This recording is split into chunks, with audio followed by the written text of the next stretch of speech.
The Suffolk Healthy Homes programme's aims are very simple. We're trying to reduce the impact of poor housing on poor health. The beauty of the new way we're working is that we're able to identify people who ordinarily wouldn't be supported. We're using data in different ways, and we're no longer having to ask health professionals who are already very busy and have a lot to remember to refer patients into us.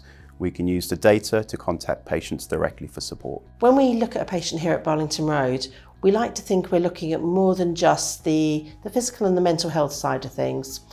We know that a really important factor to the general well-being of a patient is actually the housing side of things, the social side of things, and all of this comes together to keep a patient well and healthy. So working with the council, as we have been, has been a really good and exciting opportunity to pull all those different things together. And what they were able to do was actually go out into the patients' homes so they could actually see the conditions they were living in. Where when we have a consultation in the surgery, we don't see that. We ask the questions, but we don't see that.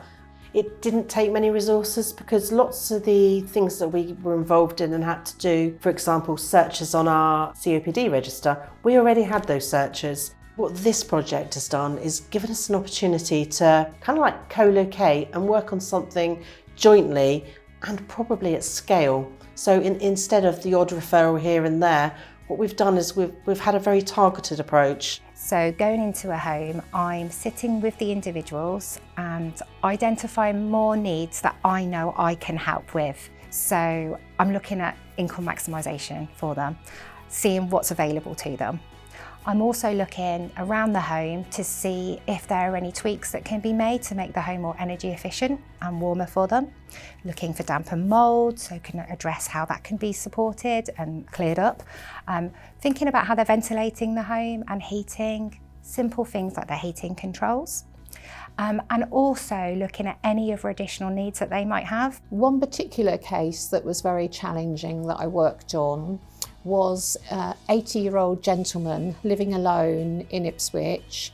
He had several health issues. He'd suffered from a heart attack and he also had arthritis. When I visited the property, it was identified that he had a big hole in the ceiling. With his age, he was feeling cold, it wasn't safe for him. We contacted the Veterans Association. He had been a serviceman for 25 years and I was able to obtain support for him to get the ceiling fixed, repaired, and ongoing support that he will receive a grant from them every year. The impact that we've seen on people's lives is significant.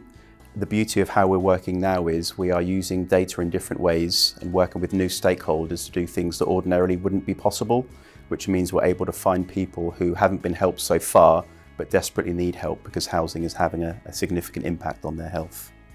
I have follow-up visits with people and you can see the impact that has on them, even for them to just have your contact details and then say, this has worked really well, is there anything else you can help with? So just them knowing they're not alone and there is support out there. It's emotional. You visit people at home who have been struggling with so much and you can change their life. I've had so many positive feedbacks, your service is life-changing and that makes me feel good.